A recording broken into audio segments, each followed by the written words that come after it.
हाँ भाई, तो हम कर चुके लेडर प्रॉब्लम्स। कौन सी प्रॉब्लम्स? Ladder problems. अब देखो लेडर प्रॉब्लम्स के बाद अगर हम बात करें तो सेक्शन में हम चालू करते हैं व्हीटस्टोन ब्रिज से। व्हीटस्टोन ब्रिज, गेहूं पत्थर का पुल, ऐसे नाम लिया, परेशान मत हो। Wheatstone bridge. अच्छा भाई, अब क्या करें, अब क्या करें, अब क्या करें? व्हीटस्टोन ब्रिज, गेहूं पत्थर का पुल। ठीक भाई, कैसे करें सर? ध्यान से देखो भाई, व्हीटस्टोन ब्रिज के बारे में अगर हम बात करें तो आप सब लोगों ने सुना होगा व्हीटस्टोन ब्रिज। जैसे कभी भी अगर ऐसी मैं आपसे सिंपल सी बात पूछूं कि आपका एक ऐसे गुच्छा है, इस गुच्छे के बारे में अगर हम बात करें तो ये R1, ये R2, ये R3, ये R4 और ये R5, ऐसा अगर कोई गुच्छा है, ध्यान से देखो तो इसमें कौन सीरीज कौन कर दे? चलो बताओ, अगर हमें इसके अक्रॉस इक्विवेलेंट निकालना हो तो बताओ कौन सीरीज कौन कर दे? क्या R1 R2 सीरीज है? नहीं, बीच में ये आ गया। क्या R3 R1? नहीं, ये अलग पॉइंट हो गए। तो अगर आप बहुत ध्यान से देखो ना तो ये 5 रेजिस्टेंस का गुच्छा, ये 5 रेजिस्टेंस का गुच्छा जो आपको दिखाई दे रहा है, ये कोई सीरीज पैरेलल नहीं है। पहली बात, इस तरह की ये गुच्छे को व्हीटस्टोन ब्रिज कहते हैं। ऐसा सेटअप हमारे कई एक्सपेरिमेंट्स में काम आता है, इसलिए इसको एक स्पेशल नाम दिया गया है, क्योंकि एक्सपेरिमेंट में काम आएगा। चाहे आप मीटर ब्रिज ले लीजिए, चाहे पोस्ट ऑफिस बॉक्स ले लीजिए, ये दोनों जगह काम आएगा, इसलिए इसका नाम दिया गया व्हीटस्टोन ब्रिज। साइंटिस्ट के नाम पे बेस्ड है, पर इसमें देखो तो कोई सीरीज पैरेलल नहीं है। अब व्हीटस्टोन ब्रिज के दो हिस्से, एक बैलेंस्ड और एक अनबैलेंस्ड। बैलेंस्ड क्या है साहब? बैलेंस ये कहता है कि अगर सवाल के रूप में अगर अपन सोचें तो बोला गया कि find relation such that current in R5 equal to 0।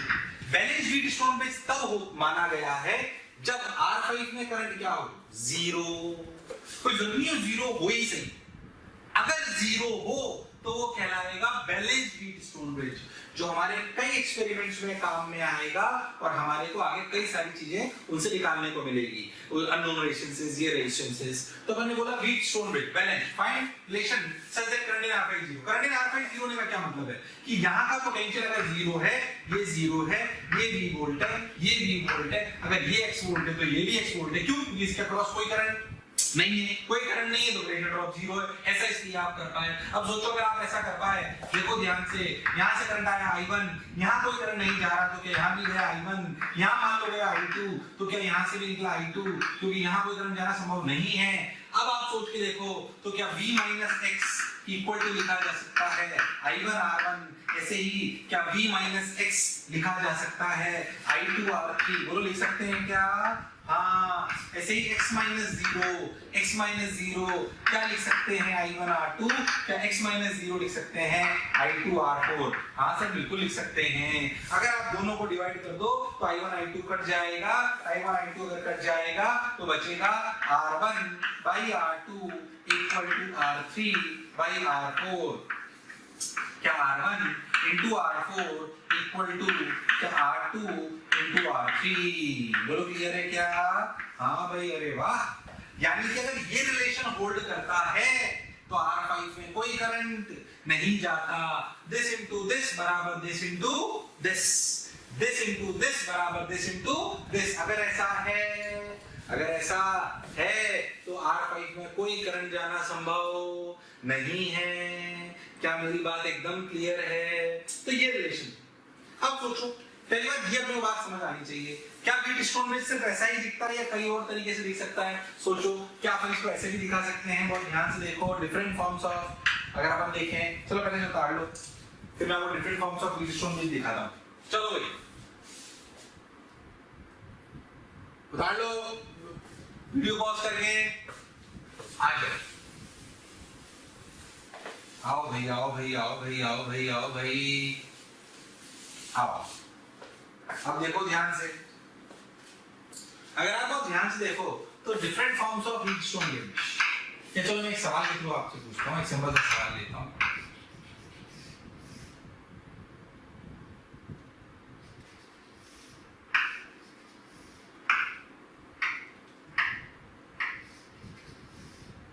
बिल्कुल सिंपल सवाल से चालू करते हैं।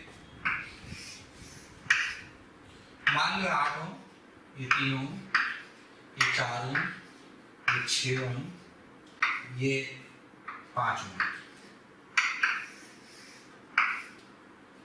ये अपने 10 वोल्ट। चलो कोई अगर आपसे पूछे 5 ओम में कितना करंट है, फटाफट से बता दो।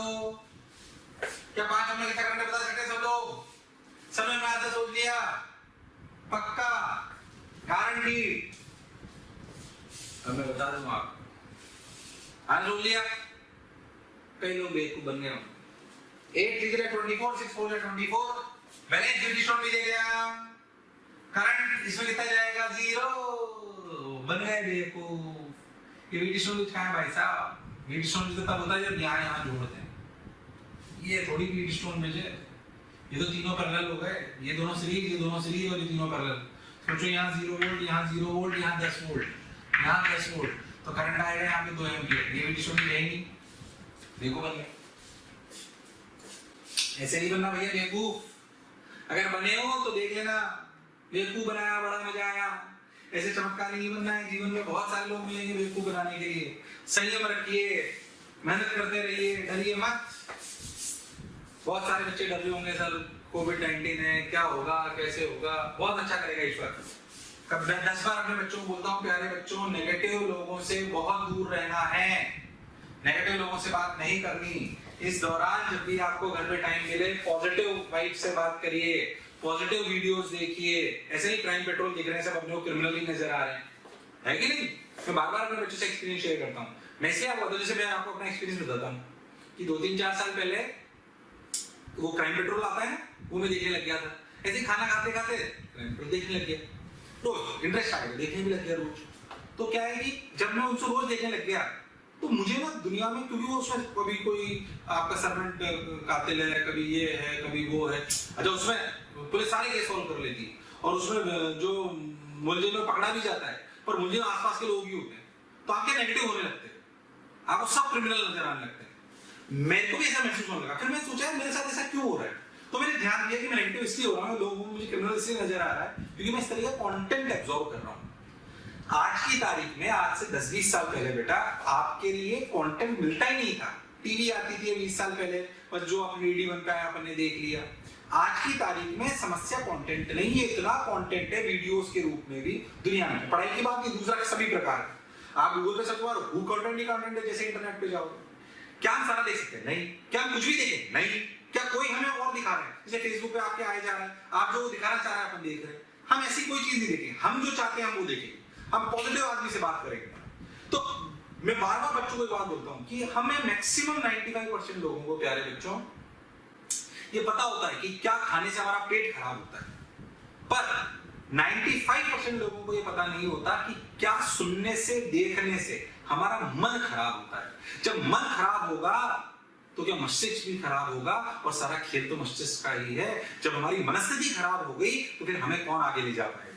इसलिए ध्यान दो कि जिसकी आप बात सुन रहे हो, चाहे वो कंटेंट के माध्यम से हो, वीडियो के माध्यम से हो, चाहे वो परिवार का कोई सदस्य हो, जो आप अपने अंदर ला रहे हो वो लाने लायक है या नहीं है। अगर आपका किसी दिन मन खराब है तो सोचो कि आपका मन क्यों खराब है। आपने क्या कोई खराब चीज देखी थी, क्या खराब आदमी से बात करी थी? तो आगे से याद करो कि अगर ऐसा हो रहा है, मन भटकने लगे कि यार ये देखूं कैसे मन खराब होता है, कैसे टाइम खराब होता है, मैं नहीं करूंगा। मैं सिर्फ वही काम करूंगा जो मेरे लक्ष्य की तरफ मुझे ले जाए, और साथ ही साथ मुझे लक्ष्य की तरफ तो ले ही जाए, और साथ ही साथ मेरा मन अच्छा रहे। क्योंकि मन अच्छा रहेगा तो तन अच्छा रहेगा, और मन और तन दोनों अच्छे रहेंगे तो मानसिक परिस्थिति आप बदलने में सक्षम होंगे। और मानसिक परिस्थिति, मनोस्थिति आपने बदल दी तो आपको परिस्थिति बदलने में कोई समय नहीं लगेगा। जितने भी आप बड़े बड़े लोग देखते हो ना बेटा, जितने भी बड़े बड़े लोग, जितने भी, में 2-3 चीजें फिक्स हैं। क्या फिक्स है? एक तो वो डिसिप्लिन है और वो मोटिवेटेड है। डिसिप्लिन तो जरूरी है ही। डिसिप्लिन आता है मोटिवेशन से। मोटिवेशन कहां से आएगा? जब हम नेगेटिव बात नहीं सुनेंगे, जब हम अच्छे लोगों का अनुसरण करेंगे, उनकी बातें अच्छी सुनेंगे, कमी निकालने का प्रयास नहीं करेंगे, है कि नहीं? आज जैसे मैं आपको बोल रहा हूँ, आपको बताया यार ये आदमी तो बोल रहा है, जैसे आज मेरे लिए आप सोचो, एक बार सोचो, क्या एनवी सर बोल रहे हैं, मैं इनकी बात क्यों सुनूं? पहले लॉजिकली सोचो, क्या एनवी सर जिस एग्जामिनेशन की तैयारी कराते हैं, क्या वो खुद क्लियर है? हाँ। क्या उनको बहुत लोगों, बच्चों को ऐसे पढ़ाने का एक्सपीरियंस है? हाँ। क्या उनकी वास्तविकता में काबिलियत है कि वो हमें समझा सके? हाँ। तो फिर उनकी बात सुनिए।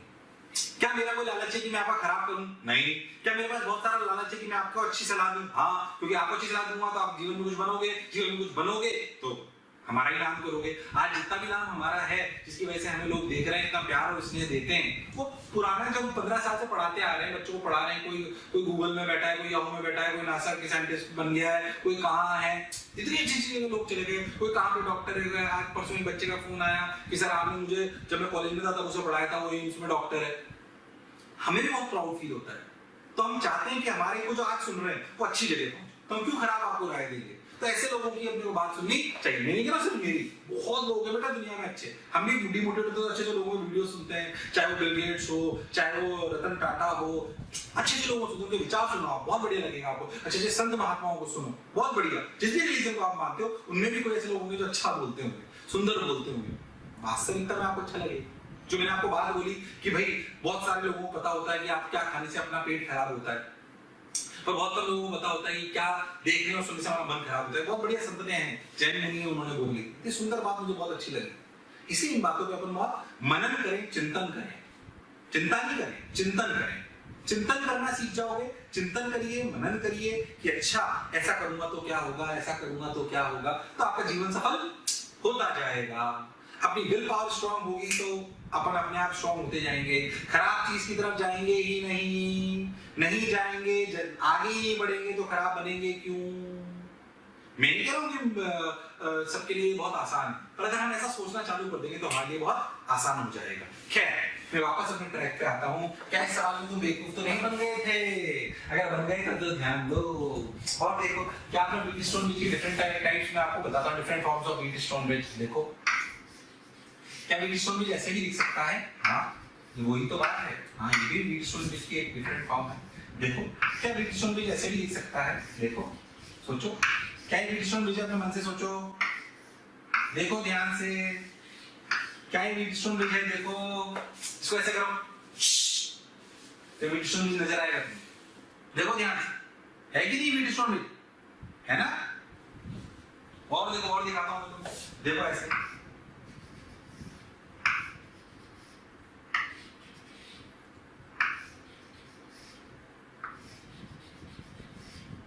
देखो, क्या व्हीट स्टोन ब्रिज है? ध्यान से सोचो। हाँ, इसको ऐसे खोल लो, ऐसे खोलोगे तो आपको नहीं लगता है व्हीट स्टोन ब्रिज नजर आएगा? हाँ, देखो, हो गया। और बताता हूँ, देख ध्यान से, अच्छा लगेगा। देख, ये different forms of wheat stone bridge है। मैं नॉर्मल क्लास में तो इनमें एक सवाल कराता हूँ, बच्चे से पूछता हूँ, मैं आपको ऐसे ही बता रहा हूँ ताकि आपको क्लैरिटी से समझ में आए कि व्हीट स्टोन ब्रिज एक ही तरीके का नहीं होता। जब भी 5 रेशंस का गुच्छा नजर आए और वो सॉल्व ना होता हुआ दिख रहा हो तो व्हीट स्टोन ब्रिज के बारे में अपने विचार आने चाहिए। लेकिन देखो, एक और फॉर्म में दिखा देंगे।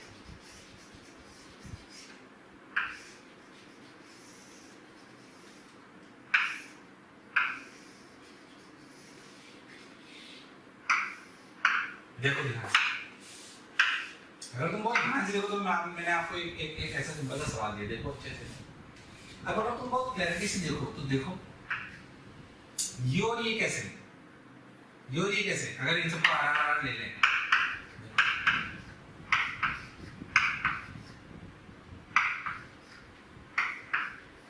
ठीक है। अब देखो, ये आर और आर बाई 2, ये आर और आर, ये तो पैरेलल नजर आ रहे हैं, तो आर और आर बाई 2, ये आर और आर बाई 2। उसके बाद देखिए ऐसा सर्किट दिखेगा तो ध्यान से देखे थे, ठीक। मैं इसको चल कंफ्यूज हूं, मैं देखो एक इलस्ट्रेशन लेके बताता हूं, इसको देख समझ आएगा फिर। चल, मान लीजिए मैं तेरे को बोलूं कि ये 6 ओम, ये भी 6 ओम, नहीं, ये 8 ओम, ये 8 ओम, ठीक, ये 12 ओम, ये 12 ओम, ये 4 ओम, 8 ओम, ये 3 ओम, ठीक। अब देखो, तुम बहुत ध्यान से देखोगे व्हीट स्टोन ब्रिज है, तुम बहुत ध्यान से देखोगे तो ये कौन सा ब्रिज है? Wheat stone bridge. अच्छी से देखो, समझो कौन सा ब्रिज है ये व्हीट स्टोन ब्रिज है।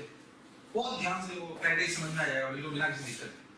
व्हीट स्टोन ब्रिज है, 2 3 अच्छे से देखना, मैं नहीं करा रहा इसको, ट्राई करना करते हैं क्या वीट स्टोन ब्रिज सोचना कौन सा बीच वाला है, क्लैरिटी से समझ में आ जाएगा बिल्कुल अच्छे से। हिंट देता हूं 12 और 12 कितना हो गया 6, 8 और 8 कितना हो गया 4, ध्यान से देख। अगर उसको बहुत ध्यान देंगे ये आ जाएगा नीचे, वो चला जाएगा ऊपर, तो ये और मल्टीप्लाई करोगे ये तो 8 ये हो जाएगा 6 4 से 24 और ये हो जाएगा 8 से 24, तो बीच वाले में कोई करंट नहीं जाएगा। तो अगर बहुत ध्यान दोगे इसको ऐसे देख सकते हैं, ये 0 ये b, इसे x मान लो इसे y मान लो, इसको बनाने का प्रयास कर देखिए कैसे, ये 0 ये v, ऊपर कभी भी अगर वीट स्टोन ब्रिज की फील आए तो ऐसे बना लेना चाहिए ताकि आपको दिखने लगे। अच्छा अगर वीट स्टोन ब्रिज होगा तो दिख जाएगा, देख v और x, ये दोनों v और x के बीच में, तो 12 12 हम यहां बना दो, देख ये कितने हो गए 12 और 12, ठीक। ये इसके बीच में x और y, ये ले भाई ये अपना 4 ओम। v और y के बीच में कौन है, ये रहा v और y के बीच में, ये y तो ये भी y, ये x तो ये भी x, तो v और y के बीच में कितना है 8 ओम, लो भाई। इधर चलो x और 0 के बीच में कौन है 3 ओम, लो भाई। 0 और y के बीच में कौन कौन है, देखो भाई 2 हैं, एक ये क्या दोनों 8 8 ओम, हाँ अरे हाँ यार वीट स्टोन नहीं दिख रहा है। ये 12 12 कितना हो गया 6 8 8 कितना हो गया 4 6 4 जा 24 8 3 जा 24, इसका कोई मतलब वीट स्टोन ब्रिज कैसा ब्रिज है, वीट स्टोन ब्रिज। तो आप लोगों को different forms of wheat stone bridge समझ आनी चाहिए। मैं भी आपको ज्यादा पे से जा रहा हूं, आगे भी कई बहुत सारे सवाल कराऊंगा। अभी तो आपको पता ही नहीं सर वीट स्टोन ब्रिज ही पढ़ा रहे हैं, तो मैं आपको कुछ भी सवाल दूंगा तो आपका दिमाग वीट स्टोन ब्रिज में चलेगा, इसका सवाल बीच में कहीं घुसाऊंगा, तब ध्यान रखना वीट स्टोन ब्रिज क्या होता है। 5 क्वेश्चंस का ऐसा पूछा जो सीरीज पजल में ना नजर आए और लगे कि उलझ रहा है, तो वीट स्टोन ब्रिज के बारे में अपने दिमाग में ख्याल आना चाहिए, तो वीट स्टोन ब्रिज के बारे में अपने दिमाग में ख्याल आना चाहिए। चलिए भाई और देखिए छोटी छोटी बातें, देखो भाई कैसे, देखो देखो देखो देखो देखो वीट स्टोन ब्रिज, कौन सा ब्रिज, वीट स्टोन ब्रिज, ठीक भाई। मान लीजिए मैं आपको इसमें एक और अच्छी बात बोलूं, देखो कैसे, देखिए मान लीजिए मैं आपको बोलूं कि ऐसे वीट स्टोन ब्रिज है, ठीक है इंपॉर्टेंट बात बताता हूं मैं आपको, ऐसे वीट स्टोन ब्रिज है, ठीक। ये डायरेक्ट लेते हैं 3 ओम 4 ओम 6 ओम 2 ओम 3 ओम, ये 3 ओम ये 3 ओम तो रहेगा ना, ये ले लेते हैं 5 ओम, 3 4 जा 12 6 2 जा 12, बोलो क्लियर है, बोलो क्लियर है। अब मैं आपसे बोलूं कि इफ वी इंटरचेंज, मान लीजिए बैटरी लेते 10 वोल्ट, मैं आपसे पूछूं 5 ओम में कितना करंट है, क्या आंसर 0 है, सोच लो। अगर मैं आपसे बोलूं if we interchange battery and 5 ohm, what is the new current, what is the new current in 5 ohm, what is the new current in 5 ohm, चलो भाई if we interchange battery and 5 ohm what is the new current in 5 ohm, try करो, video को stop करो और इस सवाल को try करो, वीडियो को स्टॉप करो, इस सवाल को ट्राई करो कि if you interchange battery and 5 ohm what is the new current in 5 ohm, ठीक करो करो ट्राई करो भाई, कर सकते हो तुम लोग, वो हुनर वो काबिलियत वो इंसानियत वो हैवानियत वो दरिंदगी वो गेंडापन तुम में है। चलो ट्राई कर लिया क्या, ट्राई कर लिया क्या, चलो भैया आ जाओ, देखो इंटरचेंज कर लो, लो साहब इंटरचेंज करें तो कैसे बनेगा, लो साहब इंटरचेंज करेंगे तो ऐसा बनेगा सर, ऐसा 5 ओम को लगाओ यहाँ और बैटरी को लगाओ यहाँ, क्या इसको ऐसा भी बना सकता हूँ, देखो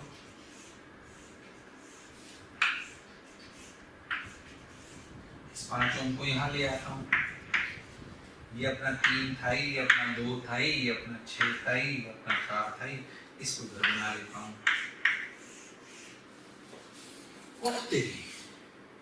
क्या वापस से वीट स्टोन ब्रिज है, हाँ है ना, देखो 3 4 12 6 2 12, तो 5 ओम में आपसे करंट निकाल गया 0। एक्चुअली बैटरी और रेजिस्टेंस की अगर पोजीशन को चेंज कर दो, खूबसूरत बात होती है व्हीटस्टोन ब्रिज में, कोई फर्क नहीं पड़ता। ये काम में आता है जब मीटर ब्रिज पढ़ते हैं। काम में क्या मतलब, एक टेक्निक है जिसे आप इंटरचेंज करके भी सवाल कर सकते हो। क्या मेरी बात समझ आई है? अरे पक्का, अरे सोच लो, अरे गारंटी, अच्छी बात समझो कि डिफरेंट फॉर्म के व्हीटस्टोन ब्रिज जानते हैं। हाँ, क्या अगर हमको इंटरचेंज करते हैं बैटरी और रेजिस्टेंस को तो भी उसमें कोई फर्क पड़ने वाली बात नहीं है। क्या ये बात भी हमें समझ आ गई? हाँ भाई, और देखो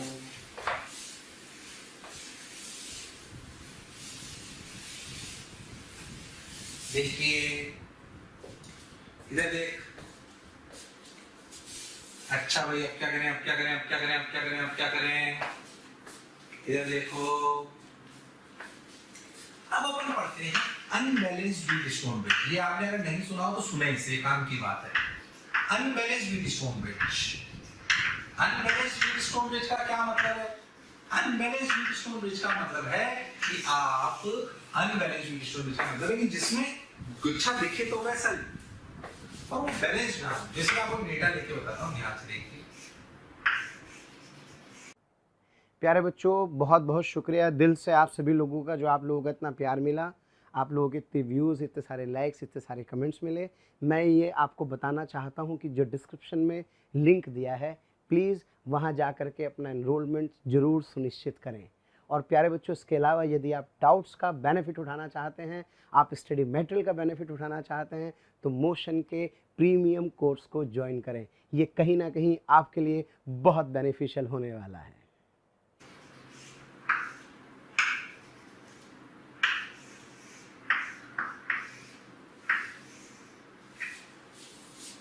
मान लो मैं आपसे बोलूं कि, मान लो मैं आपसे बोलूं कि 2, ये भी 2, ये भी 2, ये भी 2 और ये 2, क्या ये व्हीटस्टोन ब्रिज है? क्या ये व्हीटस्टोन ब्रिज है? क्या ये बैलेंस्ड है? नहीं। 2 2 4, 2 1 2। क्या 2 में करंट 0 है? नहीं, बिल्कुल नहीं। क्या व्हीटस्टोन ब्रिज है? हाँ, पर बैलेंस्ड है क्या? नहीं, अनबैलेंस्ड है। आपको इससे पूछे इसका इक्विवेलेंट बताओ। क्या कोई सीरीज पैरेलल होता है इसमें? नहीं। क्या ये दो सीरीज? नहीं। क्या ये 1 और 2 सीरीज? नहीं। क्या दोनों पैरेलल? नहीं। ये ऐसी 5 में से, बल्कि जो टेक्निक बताने वाला हूं ना, ये ऐसी टेक्निक है कि जब भी सीरीज पैरेलल में गुच्छा ना नजर आए, पहली बात एक बात समझ लो कि सारी रेसिस सीरीज पैरेलल में ऐसे जरूरी नहीं है। हालांकि तुम्हारे लिए मैक्सिमम सवाल सीरीज पैरेलल वाले ही आते हैं, पर दुनिया में हर कॉम्बिनेशन सीरीज पैरेलल ऐसा जरूरी नहीं है। जैसे देखो, कोई कॉम्बिनेशन नहीं, कोई सीरीज पैरेलल में नहीं आ रहा, पर क्या इसका आर इक्विवेलेंट है? हाँ है। तो फिर हमें आर इक्विवेलेंट निकालना आना चाहिए। तो आर इक्विवेलेंट कैसे निकालें? अब इसका आर इक्विवेलेंट निकालने के तरीके को समझो। उसे मैं कहता हूं वीआई मेथड। क्या कहता हूं? VI method. सुने इसको अच्छे से, वीआई मेथड। ये क्या कहता है समझिए। ये कहता है कि मान लो कि इस पूरे सर्किट को 20 वोल्ट की बैटरी से कनेक्ट कर दिया आपने। कहा ठीक है, कि मान लो उसमें करंट बहा आई। कितना बहा? आई, और 20 वोल्ट की बैटरी। इन्होंने बोला कि अगर V और V माने माना कि सर्किट में करंट आई बह रहा है, तो यहां से भी आई आ रहा है। तो उसने बोला कि क्या R equivalent V by I होगा? लॉजिकल है, होगा। तो अगर मैं V by I का रेशो निकाल लिया तो क्या वो ही R इक्विवेलेंट होगा? ऐसे डायरेक्ट तो नहीं निकाल सकता, पर क्या V by I का ratio will give me R equivalent? हाँ, बिल्कुल सही बात बोले सर आप। तो ये रेशो निकाल लेते हैं। कैसे, मैं बताता हूं। मान लो कि यहां से करंट बाहर आ रहा है I1, यहां से आ रहा है I2। क्या I बराबर I1 प्लस I2 है? बिल्कुल है सर, इसमें क्या खास बात है? बिल्कुल है। I बराबर I1 प्लस I2, मतलब क्या R इक्वल बराबर V by I1 plus I2। हाँ, बिल्कुल सही सर। प्रोसीजर को समझने सवाल तो मैं बहुत सारे बना सकता हूँ, एक ही कराऊंगा, ध्यान से देख लो अच्छे से। अच्छा, अब उसमें यहां पर वोल्टेज 0 है और तो यहां पे वोल्टेज V है। यहां पर x मान लो, यहां पर y मान लो। क्या I1 की वैल्यू x/2 है और क्या I2 की वैल्यू x/2 है? सॉरी, क्या y/2 है? हाँ, बिल्कुल सही बात है सर। I1 की वैल्यू x/2 है और I2 की वैल्यू y/2 है। क्या x और y v की टर्म्स में निकाल सकते हैं? हाँ, जंक्शन लॉ लगा के। कौन सा लॉ लगा के? Junction law. देखो भाई, junction law, junction law, junction law, यहां लगाओ junction law. x minus v/2 plus x minus y/2 plus x minus 0/2 equal to 0, 3x minus v equal to y। पहली इक्वेशन बोलो सही लिखा है क्या? दूसरा जंक्शन लॉ y पे लगाओ, y माइनस v/1, ठीक, y minus x/2, y minus 0/2 equal to 0। 2 इधर मल्टीप्लाई करो, 2y y y 4y minus x equal to 2v। Second equation बोलो क्लियर है क्या? हाँ भाई, बिल्कुल सही बात सर। ठीक, अब क्या करें? 4y minus x equal to 2v। y की वैल्यू कितनी? वहां से रख दो, 4 3x minus v minus x equal to 2v। देखना कैलकुलेशन मिस्टेक नहीं करना। 12x minus 4v minus x equal to 2v। 12x minus x 11x equal to 6v। x की वैल्यू 6v/11। सही लिखा है मैंने, देखो 12x माइनस x 11x, इधर ले गए 6v, तो x की वैल्यू क्या आ गई? 6v/11। अगर x की वैल्यू 6v/11 आ गई तो क्या y की वैल्यू भी आ जाएगी? 3 6 18, 18v/11 minus v equal to y, 11 minus y, तो y की वैल्यू आई 7v/11। अब देखो, क्या I1 और I2 की वैल्यू, क्या I1 की वैल्यू आ गई उधर रख दें तो वो है x/2 यानी कि क्या 3v/11, और या हाँ ठीक है 3v/11 या फिर लिख लो 6v/22। ऐसे I2 की वैल्यू क्या है? y कितना है? 7v/22। क्या I1 I2 की वैल्यू यहाँ रख सकते हैं? हाँ, vy 6v/22 plus 7v/22। v ने v को मार दिया, 22/13 is the correct answer। 22/13 is the correct answer। Procedure बिल्कुल सही है, कैलकुलेशन देखना, मैंने कोई मिस्टेक नहीं करी हो भाई, प्रोसीजर बिल्कुल सही है। और वाली तो जादू है। क्या ये जादू सिर्फ यही चलेगा या तब भी चल सकता है जब कभी ऐसा टफ सवाल आ जाए जिसमें सीरीज पैरेलल नजर ना आए? तो ऐसे करने में हमें कोई तकलीफ नहीं है। क्या पूरा व्हीटस्टोन ब्रिज समझ आया है? सोच लो, पक्की बात तो उतार लो। हाँ भाई, तो हम पढ़ चुके व्हीटस्टोन ब्रिज। क्या पढ़ चुके? व्हीटस्टोन ब्रिज, लेटर क्रॉस पढ़ ली, व्हीटस्टोन ब्रिज पढ़ ली, ये पढ़ लिया, वो पढ़ लिया। अब अपन थोड़े सर्किट पढ़ते हैं, सिमेट्रिक सर्किट। कौन सी सर्किट? Symmetric circuits. मैं आपको एक सर्किट लेके उसके दोनों रजिस्ट्रेशन के बारे में समझाता हूँ, तो आपको बात समझ में आए सिमेट्रिक सर्किट कैसे होते हैं। तो मान लीजिए कि आपको ऐसा दे रखा है कि एक ऐसा सर्किट है, कैसा देखो यार, ये ठीक। अब ध्यान से देखो, ऐसे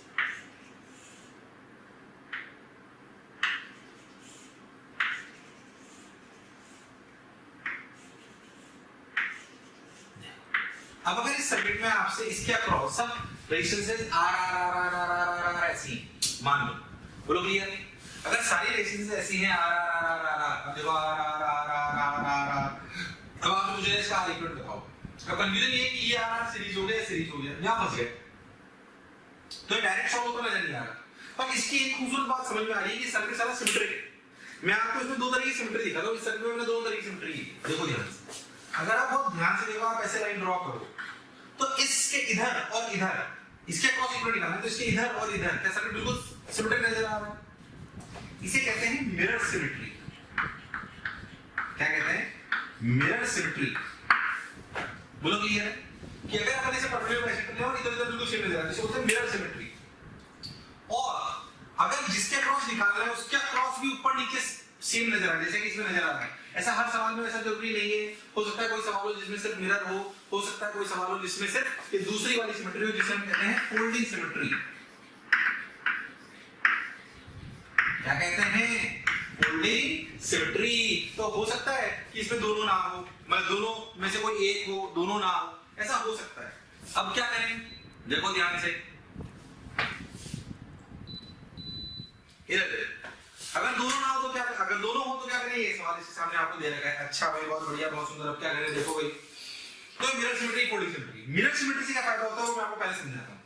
ऐसा मान सकते हो कि अगर मिरर सिमेट्री कहती है कि अगर यहां पे करंट I1 गया, यहां I2 गया, यहां पे भी I सिमेट्री बोल सकते हो कि चलो I3 मान लेते हैं, तो इस सिमेट्री से बोल सकते हैं कि यहां से I3 आया, यहां से I1 आया, यहां से I2 आया, क्योंकि बिल्कुल सिमेट्री है। तो जैसा इधर घुसा होगा वैसे इधर से निकला होगा।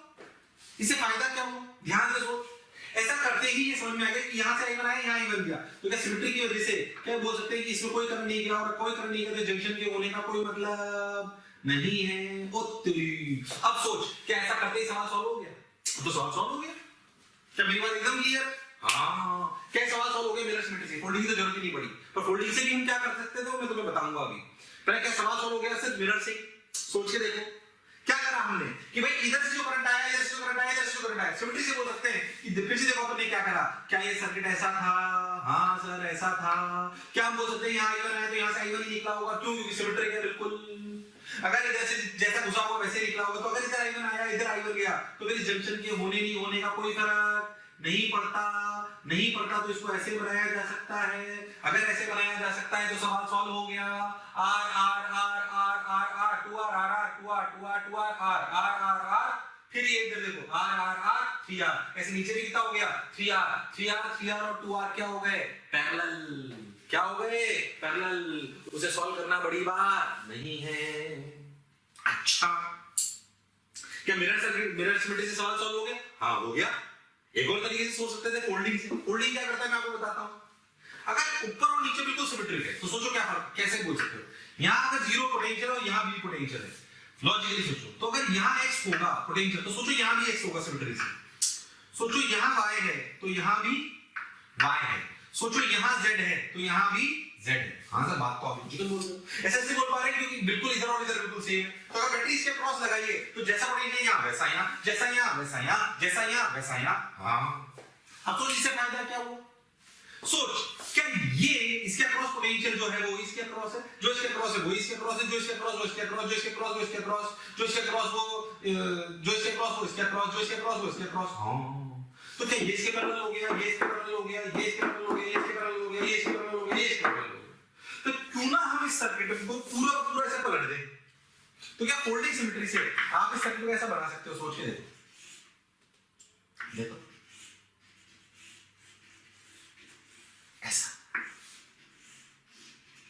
और ऐसा बना दो, पूरा पूरा फोल्ड कर दिया इसको नीचे से ऊपर। और सोचो जो सब आर था वो सब क्या हो गया? ये R/2, ये R/2, ये R/2, ये R/2, ये R/2, ये R/2, ये R/2, ये R/2, और ये तो R ही है।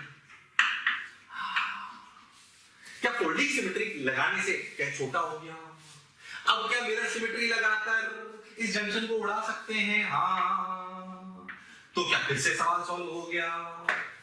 तो खाली मिरर सिमेट्री से भी सवाल सॉल्व हो गया, फोल्डिंग लगा के भी मिरर लगा के सवाल सॉल्व हो गया। क्या मुझे मिरर और फोल्डिंग दोनों समझ में आए हैं? हाँ, मैंने एक ही इलस्ट्रेशन में दोनों को समझाने का प्रयास करा है। फोल्डिंग करने का मतलब है आप नीचे वाले को पूरा का पूरा ऊपर पे फोल्ड कर सकते हो। नीचे ऊपर मत समझो, जिसके अक्रॉस निकालना है उसके दोनों तरफ अगर सिमेट्री है तो उसे पिचका सकते हो और आपस में पैरेलल ले सकते हो। और मिरर सिमेट्री आपको करंट से बता देती है कि कौन सा जंक्शन काम का है, कौन सा हटाया जा सकता है और कौन सा नहीं हटाया जा सकता। इससे आपका सर्किट सिमेट्रिक अगर होता है तो बहुत आसानी से क्या वो सॉल्व हो जाता है बिना किसी दिक्कत के। बोलो समझ आया क्या? चलो उतार लो फटाफट।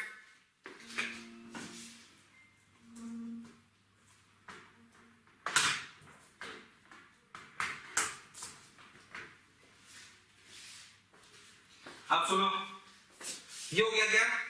एक सवाल दे रहा हूं, चलो ट्राई करना, ध्यान सुनो, आ जाओ।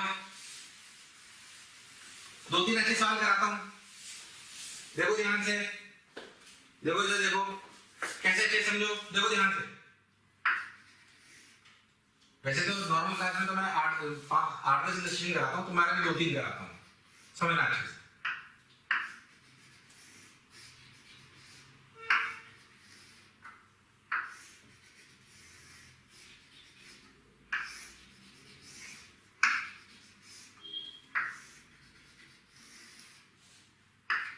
ठीक है, सब आर मैं बोलूं ये ए और बी है, जिसके क्रॉस आपको इक्वेशन निकालना है। सारी रेजिस्टेंसेस आर है, सारी रेजिस्टेंसेस कैसी हैं? आर। देखो ठीक, थोड़ा सा अच्छा सवाल है, बहुत बहुत ज्यादा आसान नहीं पूछा मैंने, सब आर। चलो वीडियो को पॉज करो और वीडियो को पॉज करके इसको सॉल्व करने का प्रयास करो। वीडियो को पॉज करके इसको सॉल्व करने का प्रयास करो। पॉज करो, कम से कम 1 मिनट 2 मिनट दो, अगर पहले नहीं करा हुआ है तो ये सवाल। चलो वीडियो को पॉज करो और सवाल को करने का प्रयास करो, ठीक है?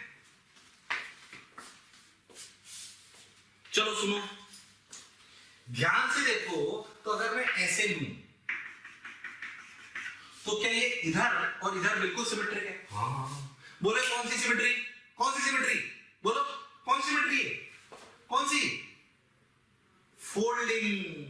मिरर नहीं है क्या? जिनके अक्रॉस निकालो उसके अलोंग अगर लाइन लेते हैं और दोनों तरफ सिमेट्रिक नजर आए तो फोल्डिंग होती है। ये मिरर नहीं है, इसमें मिरर है ही नहीं, ये फोल्डिंग का सवाल है। किसका सवाल है? फोल्डिंग का। अब सुन, हाँ सर फोल्डिंग है। अब सोच, यहां का पोटेंशियल अगर x है तो क्या यहां का भी x, और अगर यहां का y तो सिमेट्री से यहां का भी y। अगर इसका पोटेंशियल x, इसका पोटेंशियल x, तो इस पे कोई करंट जाना संभव नहीं है, तो इसके होने नहीं होने का कोई फर्क नहीं पड़ता।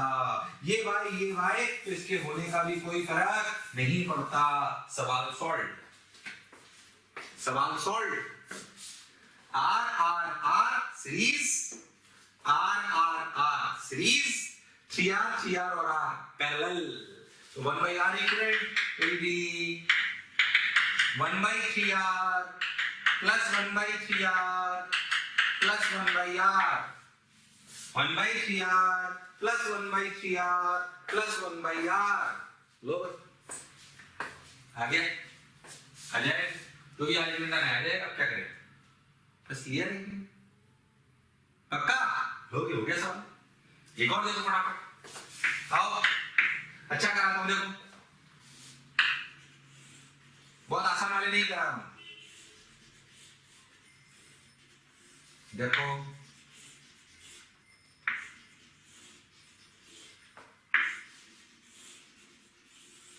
इन दोनों के क्रॉस सारी रेजिस्टेंसेस R, सारी रेजिस्टेंसेस R। वीडियो को पॉज करो, सवाल को ट्राई करो। वीडियो को पॉज करो, सवाल को ट्राई करो।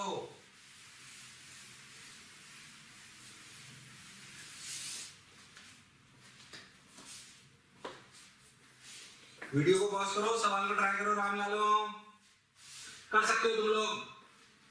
वो हुनर, वो काबिलियत, वो इंसानियत, वो हैवानियत, वो दरिंदगी, वो गेंडापन तुम में है।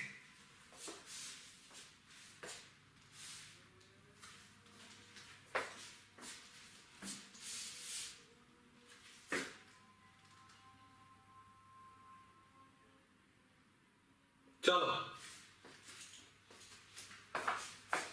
इधर देखो, R। अब बताओ कौन सी सिमेट्री है? बताओ, फोल्डिंग की मिरर की दोनों, फोल्डिंग की मिरर की दोनों। बोलो कौन सी सिमेट्री है? फोल्डिंग मिरर की दोनों। बोलो कौन सी सिमेट्री है? फोल्डिंग मिरर की दोनों। इसमें सिर्फ एक सिमेट्री है, कौन सी? मिरर। फोल्डिंग इनके अक्रॉस देखो तो ऊपर और नीचे सेम नहीं है। यहां के अक्रॉस नहीं दे सकते, इसके अक्रॉस थोड़ी निकालना है। निकालना तो इसके अक्रॉस है, तो इसके ऊपर और नीचे सेम थोड़ी। ये कौन सी सिमेट्री है? मिरर। इसमें सिर्फ एक ही सिमेट्री है, कौन सी? मिरर। बोलो क्लियर है क्या? अरे पक्का। अब मिरर में भी इसमें बात आती है कि जंक्शन, जो करंट यहां से गुजरा वो यहां निकल गया, जो यहां से गुजरा वो यहां निकला। अगर ये I1 था तो ये भी I1 था। तो सोचो क्या इस जंक्शन को हटाया जा सकता है? ऐसे। गलती मत करना, ऐसे नहीं हटाया जा सकता, ऐसे हटाया जाएगा सिमेट्री से। इधर I1 उधर जाएगा नहीं, तो फिर जंक्शन का कोई मतलब नहीं। बोलो क्लियर? जैसे ही हटाया क्या सवाल सॉल्व हो जाएगा? मैं सॉल्व नहीं कर रहा हूं, सॉल्व तुम कर देना। क्या सवाल सॉल्व हो गया? हाँ बस इतना करते। पहली बात इसमें फोल्डिंग सिमेट्री नहीं है, क्या इसमें मिरर सिमेट्री है, और जंक्शन हटाने का भी ये अच्छा, ये गलत तरीका है, ये सही तरीका है। अपने कोई बात की क्लैरिटी होनी चाहिए, कोई दिक्कत वाली बात नहीं है। सोच लो, बस हो गया, लो खत्म। शानदार, जोरदार, हम सफार एकदम। लो भाई, ये हो गया। लो अब क्या करें? अब देखो भाई, ये हो गया। एक और, मैंने 3 सब इलस्ट्रेशन कराए ऐसे, 5 साल नहीं करा रहा हूं, मेरे हिसाब से बात समझ आई होगी। एक आध 3D वाला लेता हूं, देखो कैसे। मान लो कि ऐसे अपने एक स्क्वायर पिरामिड है। क्या है? Square pyramid. मैं आपको बोलूं इन दोनों पॉइंट के अबाउट इक्वल बताओ, सब आ रहा है। बोलो क्लियर? बोलो क्लियर है कि नहीं? इन दोनों के क्रॉस बताओ। 3D में चला गया सवाल, इसमें चला गया 3D में। वीडियो को पॉज करो, ट्राई करो, वीडियो को पॉज करो, ट्राई करो।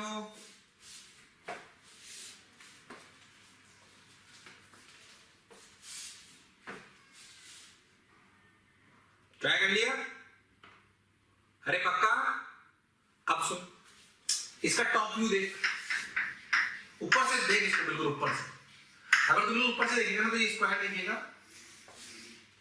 और सोचिए ऐसे दिखेगा। R R R R R R R R. सोच, यही तो सवाल है। सोच, क्या यही तो सवाल है कि नहीं? तो क्या 3D वाले सवालों को पिचका पिचकू के देख सकते हैं? इसमें सबसे टफ सवाल होते हैं क्यूब वाले। कौन से वाले होते हैं? क्यूब वाले, 3D में। ठीक, क्या एक 3D वाला सवाल समझ आया अपने को अच्छे से? अरे पक्का? अरे गारंटीड?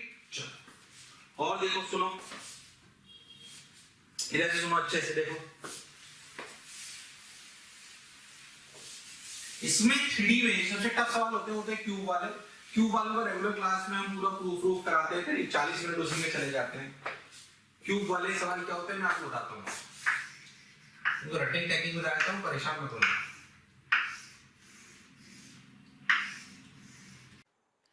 प्यारे बच्चों, बहुत सारे बच्चों के कमेंट आ रहे हैं ना कि आप इस टॉपिक पे वीडियो बनाइए।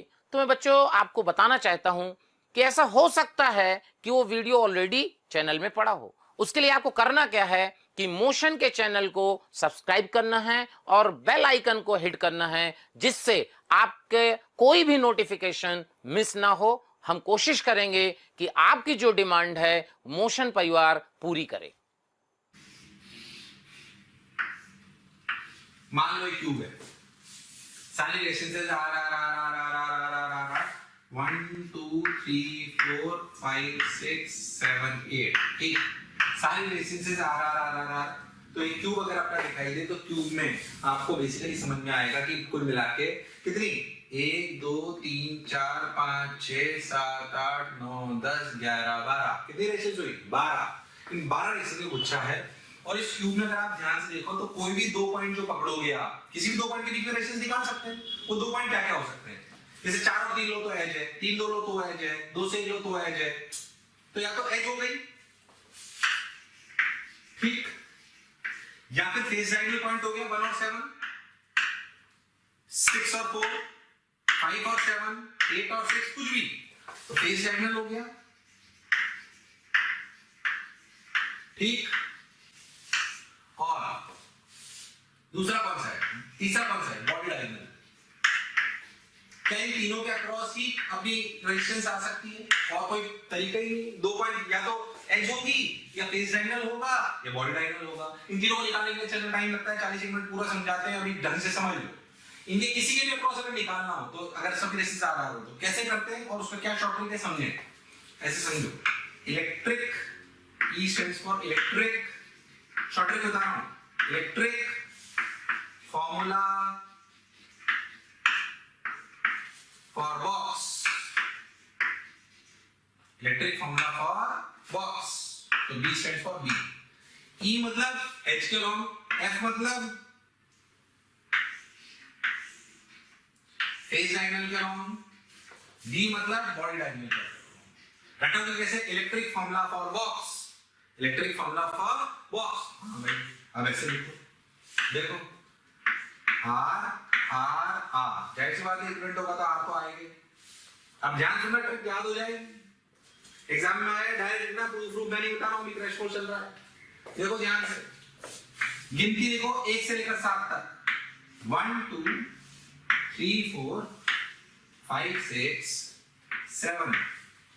ध्यान से गिनती लिखी कैसे, 1 2 3 4 5 6 7, आंसर आ गया। H के लॉन्ग होता है 7R/12, फेस के क्रॉस 3R/4, बॉडी के क्रॉस 5R/6, बॉडी के क्रॉस 5R/6। पूरी कहानी याद होनी चाहिए। देखो भाई, समझ आया क्या? बढ़िया, शानदार। लो 40 मिनट लगते हैं नॉर्मल क्लास में पूरा एक एक प्रूफ बताना। अभी रट लो बस, डायरेक्ट याद रखना बिल्कुल।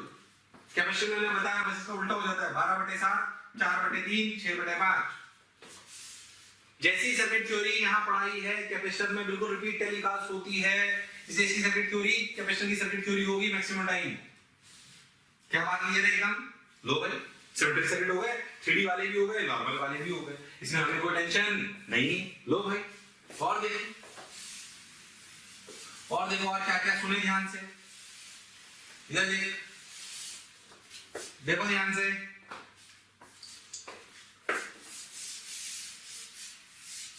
और देखो, अगर हम बात करें तो ऐसे ही आपको ना यहाँ पे पढ़ाने के लिए एक चीज और पढ़ाई जाती है जिसे हम कहते हैं कॉम्बिनेशन ऑफ सेल्स। क्या कहते हैं? Combination of cells. Combination of cells का क्या मतलब है? कॉम्बिनेशन ऑफ सेल्स का मतलब है कि भाई, जैसे मान लो कि भाई ऐसे E1 R1, सबसे पहले सीरीज E2 R2, ऐसे बहुत सारे सेल हैं और इनके साथ एक एक्सटर्नल सर्किट आप जोड़ दिया गया। तो मैं चाहता हूं कि इन सेल्स को सबको सिर्फ एक सेल से रिप्लेस कर दिया जाए। तो ये क्या ये कहलाएगा R इक्विवेलेंट, ये कहलाएगा E इक्विवेलेंट, ये R। तो आप मुझे व्हाट इज E इक्विवेलेंट? तो अगर सबसे पहला सीरीज है तो बिल्कुल लॉजिकली समझ में आता है कि E इक्विवेलेंट होगा E1 + E2 + E3 + E4। तो E इक्विवेलेंट को लिखा जाएगा सिग्मा EI और R इक्विवेलेंट को लिखा जाएगा, सीरीज बहुत आसान होता है, सिग्मा RI। इसमें कोई खास बात नहीं है, इसमें कोई खास बात नहीं है। E equivalent sigma EI, R equivalent sigma RI, simple. अच्छा, बस इतना याद रखना कि E1 E2 को कैसे रखते हैं? साइन के साथ। मतलब अगर E1 ऐसा है E2 ऐसा, मान लो E3 उल्टा जोड़ दें तो E1 + E2 - E3 आएगा, उल्टा जोड़ दो तो। अगर सब एक ही डायरेक्शन में तो प्लस प्लस प्लस, कुछ अपोजिट है तो फिर अपोजिट। बोलो क्लियर है कि नहीं? एक सिंपल सा एग्जांपल आता है, देखिए, there are n identical cells, there are n identical cells, out of them identical मतलब सबकी EMF E और एक्सटर्नल मतलब इंटरसेक्शन R है, तो there are n identical cells E और R cells, out of them n are reversed, मतलब उनमें से n सेल्स थे टोटल, कितने थे? n, ठीक। और m सेल्स को रिवर्स कर दिया गया। क्या कर दिया गया? रिवर्स। अच्छा ठीक भाई, then E equivalent and R equivalent पूछा गया आपसे, ठीक है? सवाल समझिए, there are n identical cells, out of them m are reversed, n में से m सेल्स को रिवर्स कर दिया, तो बताओ E इक्विवेलेंट क्या बचा और R इक्विवेलेंट क्या बचा? तो बताओ E इक्विवेलेंट क्या बचा और R इक्विवेलेंट क्या बचा? बोलो भी बताओ। इक्विवेलेंट क्या बचा, आर इक्विवेलेंट क्या बचा। वीडियो पॉज करो और ट्राई करो। चलो मैं आपको एग्जांपल लेके समझाता हूं। मान लो 100 सेल में कितने 100 सेम 100 में से 4 को पलट दो तो सीधे कितने बचे 96। कितने बचे 96। 100 थे टोटल, 100 में से 4 पलट दो सीधे कितने बचे 96। उन 4 को कौन 4 और खा गए तो इफेक्टिव कितने बचे 92। कितने बचे 92। तो सोच ई इक्विवेलेंट का आंसर क्या है n-2me। अब समझ में आया n greater than 2m क्यों लिखा हुआ है सवाल में। अच्छा आर इक्विवेलेंट क्या हुआ, ऐसे जोड़ो उसमें कोई फर्क नहीं पड़ेगा। तो क्या आर इक्विवेलेंट आएगा nr, क्या आएगा nr। और समझ में आया n greater than 2m क्यों दिया था, ताकि इस क्वांटिटी को पॉजिटिव रख पाए।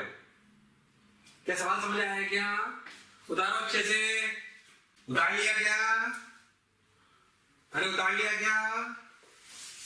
चलो भाई और सुनो, और सुनो, देखो अगर पैरेलल हो तो देखो ऐसे are I E1 dot dot dot dot बहुत सारे ऐसे आर ये EI आर आई, तो इसका ये इक्विवेलेंट कैसे इक्विवेलेंट डायग्राम फिर से ऐसे ये आर इक्विवेलेंट ये E इक्विवेलेंट। इसका प्रूफ थोड़ा लंबा जाता है, हालांकि थोड़ा सीबीएसई में ज्यादा काम आता है, इसलिए प्रूफ में मैं जा रहा हूं, याद रखो तो थोड़ा काम आएगा। इसका E इक्विवेलेंट होता है sigma EI by RI upon sigma 1 by RI। ध्यान समझो, sigma EI by RI upon sigma 1 by RI is E equivalent. What is R equivalent is 1 by sigma 1 by RI। इसे प्रूफ होते हैं proper, मैं भी proof में नहीं जा रहा हूं, वैसे इनकी बहुत ज्यादा जरूरत भी नहीं पड़ती, पर क्योंकि सीबीएसई और जेईई में सीबीएसई में लिखा होता तो जेईई में कभी पूछ ले तो आपको याद रह जाए तो कोई बुराई नहीं है। हाँ इसका स्टैंडर्ड केस अगर आप याद रख लो तो दे सोचो, इफ n आइडेंटिकल यानी E और R cells are connected in parallel, find E equivalent and R equivalent। अगर आइडेंटिकल हो, क्या हो आइडेंटिकल, सारे E R ऐसा n आइडेंटिकल से अगर पैरेलल में जोड़ दूं तो इन फॉर्मूलों में रख के बताओ क्या आंसर आएगा। ये थोड़ा स्टैंडर्ड है, काम याद रह जाए तो कोई बुराई नहीं। देखो करो, ट्राई करो, वीडियो पॉज करके ट्राई करो, सिंपल सा सवाल है। चलो सिग्मा EI RI देखो, अगर सब बराबर हैं तो क्या लिखा जाएगा NE by R upon N by R। NR ने मार दिया, बचा कितना E, मतलब पैरेलल में जोड़ने से E इक्विवेलेंट पे कोई फर्क नहीं पड़ता। अच्छा और ये क्या बचा 1 बाई N बाई R, यानी कि क्या हुआ R बाई N। क्या पैरेलल में जोड़ने से बराबर बैटरीज को E पर कोई फर्क नहीं पड़ता, पर जितनी बैटरी जोड़ोगे उतने के फैक्टर से क्या R इक्विवेलेंट घट जाएगा। इसलिए जहां पर ऐसा चाहिए हो कि बैटरी तो उसी EMF की रहे पर उसका R कम हो जाए, तो इसलिए कॉम्बिनेशन को यूज में लिया जा सकता है। इसलिए काम की बात है। क्या मेरी बात क्लियर है? आइए बोलो, समझ आई ये बात? पैरेलल वाली बात कहानी समझ आई है पक्के से? अरे सोच लो। अच्छा तो सीरीज की कहानी समझ ली, पैरेलल की समझ ली। एक ऐसे कॉम्बिनेशन आता है देखो आप कर सकते हैं। एक सवाल पूछता हूं आपसे, आप कर पाओगे उसको, देखो ध्यान से। मिक्स्ड ग्रुपिंग बोलते हैं उसको, देखो भाई मिक्स्ड ग्रुपिंग क्या है? Let me tell you. मान लीजिए सवाल, उनके ऐसे बहुत सारे सेल्स हैं अपने पास, आइडेंटिकल, ठीक। ई और आर, हमने उनका एक सेक्शन बनाया ऐसे एन, ठीक, ऐसे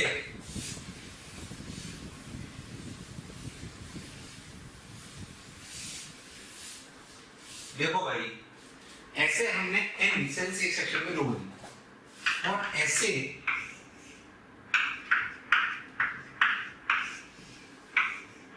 एम सेक्शन बनाए, कितने, एम, और एक एक्सटर्नल रेजिस्टेंस से जोड़ दिए।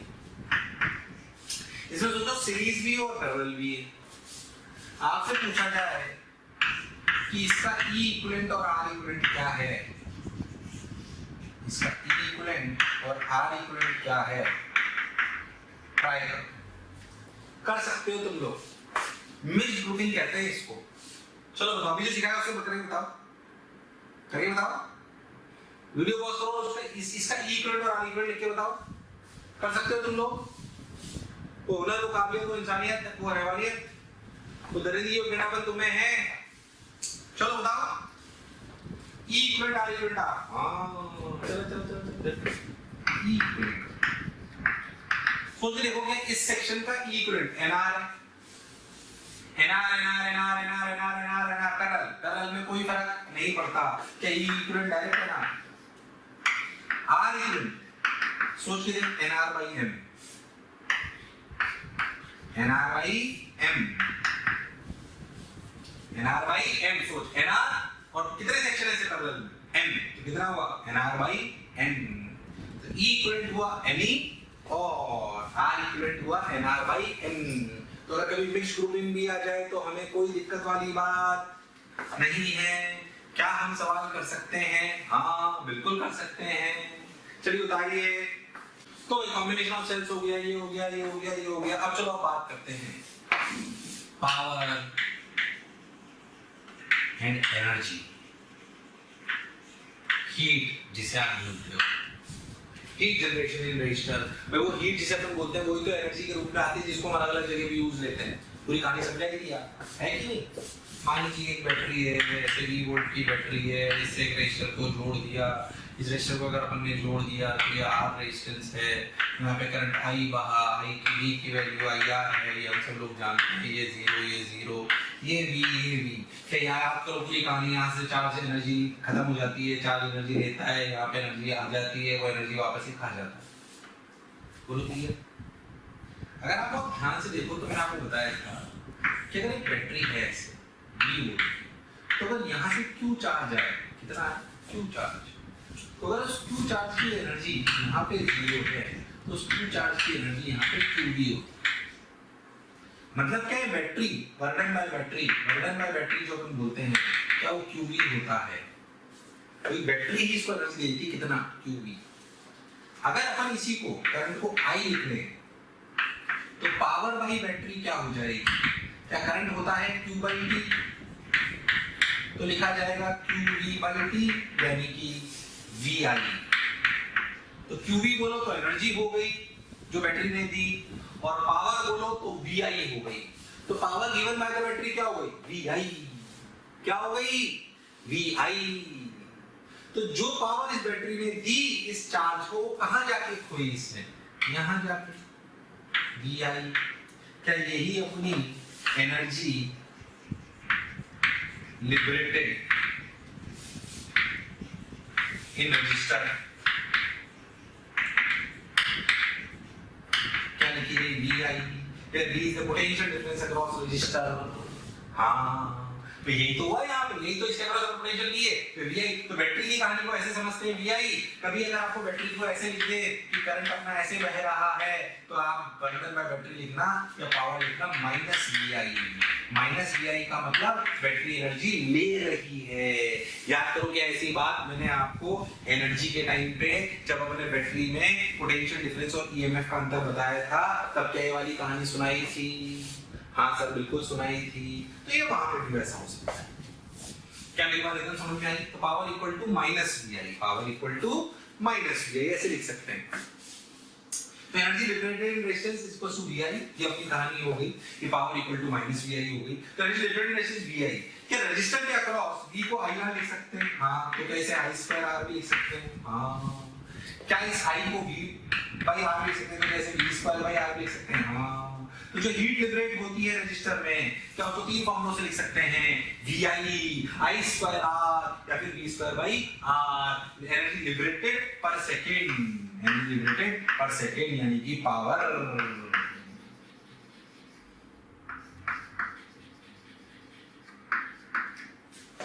बिल्कुल क्लियर है क्या? क्या उसे VI स्क्वायर है, V स्क्वायर बाई R लिख सकते हैं? बिल्कुल लिख सकते हैं। ये जो एनर्जी लिबरेटेड है dE by dt, क्या यही अपनी हीट है? क्या dE by dt इसको ऐसे लिखा जाता है I स्क्वायर R? क्या energy liberated dE equal to I square R dt? क्या ये टोटल दोनों तरफ इंटीग्रेशन कर लो तो यही जो हीट लिबरेट एनर्जी लिबरेट होती है कैसी को हीट कहते हैं? इसका फॉर्मूला है I स्क्वायर R dt। किसके अंदर? रजिस्टर के अंदर। किसके अंदर? रजिस्टर के अंदर। कंफ्यूज होने की बिल्कुल जरूरत नहीं है। किसके अंदर हो रही है ये? रजिस्टर के अंदर। लो भाई, हो गया, बहुत बढ़िया, बहुत सुंदर। क्या दिक्कत? मतलब dt equals to integration of I square R dt, integration of I square R dt। लो भाई, हो गया, बहुत बढ़िया, बहुत सुंदर, बहुत मजा आया बाबा। अब क्या है? अब कुछ मत करो, सुनो। ये खाली उदाहरण लो। तो हीट जो लिखते हैं उसको लिख सकते हैं I स्क्वायर R dt। आप सोचो तो यहाँ से आप V square by R dt लिख सकते हो, जैसे आपको अच्छा लगे, जो दे रखा हो वैसे। ठीक। तो जो हीट लिबरेट होती है किसमें? रजिस्टर में, उसका फॉर्मूला ये है। और अगर बैटरी से लिबरेट करने की बात करी जाए तो ऐसे। उदाहरण लो, पॉज करके। अब सुन, अब मैं आपको छोटे छोटे सिंपल सिंपल से सवाल पूछता हूँ, कैसे समझे? कराऊंगा नहीं, सिर्फ समझना, बस आपको करने हैं। मान लीजिए मैं आपको बोलूं कि एक रजिस्टर है 2 ओम, करंट बह रहा है 4 एम्पियर, आपको बताना है फाइंड हीट इन 2 सेकेंड। क्या आप ये सवाल कर सकते हो? क्या फॉर्मूला लगाना है? ध्यान से देखो, क्या हीट का formula integration I square R dt है? क्या यहाँ पर I कांस्टेंट है? तो क्या ये फॉर्मूला I स्क्वायर RT हो जाएगा? यानी कि क्या ये फॉर्मूला 4 स्क्वायर इंटू 2 इंटू 2 हो जाएगा? इसमें कोई बुराई नहीं है। क्या आंसर 64 जूल आ जाएगा? हाँ। तो अगर करंट कांस्टेंट हो तो हीट निकालना बड़ी बात नहीं है। दूसरे टाइप का इलस्ट्रेशन, ये 2 ओम, करंट की वैल्यू I बराबर 2t ampere per second, current constant की वेरिएबल है। सवाल अभी भी वही, फाइंड हीट इन 2 सेकेंड। ये लगाएंगे कि ऊपर वाला लगाएंगे? तो ऊपर वाला लगाएंगे I स्क्वायर यानी कि 2t का स्क्वायर यानी कि 4t square into 2 into dt। Limit लगाओ 0 to 2 सेकेंड। क्या आप सब लोग सवाल सॉल्व कर सकते हो?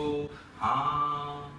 सिखाने वाली बात, करंट कांस्टेंट के सवाल हीट निकाल सकते हैं? हाँ। क्या करंट वेरिएबल हो क्या हीट निकाल सकते हैं? हाँ। या तो करंट वेरिएबल ऑल्टरनेटिंग करंट में भी आएगा, जब करंट की वैल्यू I बराबर I not sine omega t हो जाएगी, तब भी क्या कहानी ऐसे ही चलेगी। अगर ऐसे ही चलेगी तो भी हमारे लिए बताना बड़ी बात नहीं है। क्या मेरी बात समझ आई? तब भी हम ऐसे कर सकते हैं, उसमें क्या दिक्कत? हो जाएगा आसानी से, बिना किसी दिक्कत के हो जाएगा। लो भाई, इंटीग्रेशन 0 to 2 40 स्क्वायर इंटू 2 की dt हो गया। लो भाई, हो गया सब। क्लियर है क्या? अरे पक्का। तो मन में क्या बात आई कि भैया अगर I कांस्टेंट हो तब भी मैं हीट निकाल सकता हूं, और अगर I वेरिएबल हो तब भी मैं कांस्टेंट पर हीट निकाल सकता हूं। बहुत बेसिक सी बात। क्या यही वो हीट है जो हम अलग अलग पर्पसेस के लिए यूज लेते हैं? हाँ भाई सर, हम इसी को तो यूज लेते हैं। अब मैं आपको थोड़ी सी बात अपने घर वालों की सुना देता हूँ। अपने घर की मतलब अपन सबके घर की, मेरे घर की नहीं है। मैं ऐसे मत सोचो कि मैं तुम्हें बताने वाला हूँ कि मेरी बीवी मुझे कितना मारती है या मुझसे कितना काम कराती है। हमारी सबकी गलत फहमी है कि मेरी बीवी मुझसे बहुत काम कराती है। सच तो नहीं जानता हूँ।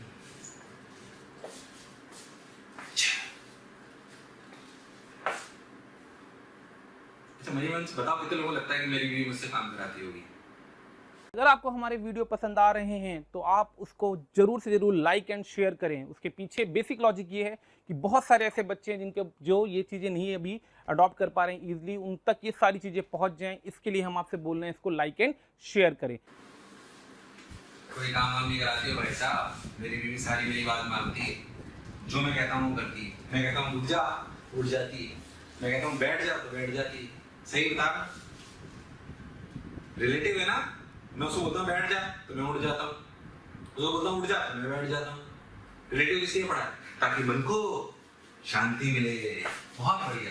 तो खुश रहने के आपके पास बहुत सारे उपाय हैं, और जिनको फिजिक्स आती है वो तो रिलेटिव लगाकर बड़ा छोटा कर सब कर सकते। जो बचपन में नहीं करते थे, इस लाइन को छोटा करो बिना मिटारे, इस लाइन को छोटा करो बिना मिटारे। कराई नहीं कराई?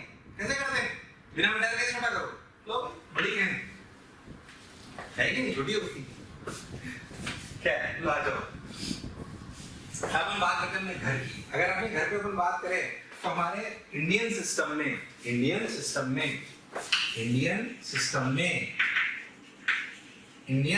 अगर अपन बात करें तो करंट कैसा आता है? एसी की डीसी। एसी आता है, ठीक।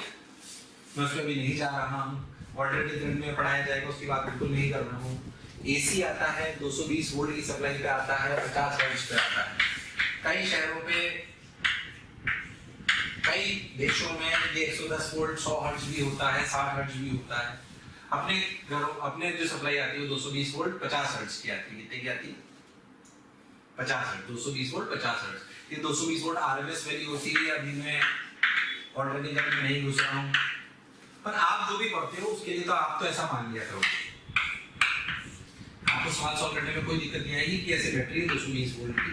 ऐसा क्यों होता है? इसका लॉजिक एसी में आता है, तो आपके लिए हीट के सारे सवाल हो जाएंगे। अच्छा, हम जो घरों पर बिल भरते हैं, हमारे घर में बिल आता है क्या? आपका वो बिल जो आता है, ध्यान दो, वो यूनिट में आता है कि 3 यूनिट हो गई। अब वो हर स्टेट की यूनिट की रेट अलग अलग है कि भाई राजस्थान में 10 रुपए, कहीं 7 रुपए, कहीं बिहार में 0 है कि नहीं? है ना? तो 220 वोल्ट अब देखो एकदम जो बिल भरते उनके लिए बात हो रही है भाई। बिहार में मेरे हिसाब से 5-6 रुपए होगी। हर स्टेट की यूनिट वाइज रेट अलग है, बल्कि हर देश में ऐसे चलता है। इसका मतलब हमारे घर में जो बिल आता है वो यूनिट के हिसाब से आता है। अगर बताओ हमारे घर में जो बिजली का बिल आता है, हमारे घर में जो बिजली का बिल आता है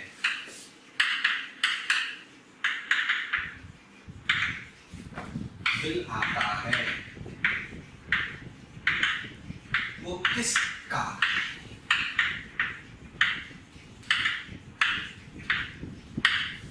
हम क्या नापते हैं जिसका बिजली का बिल आता है?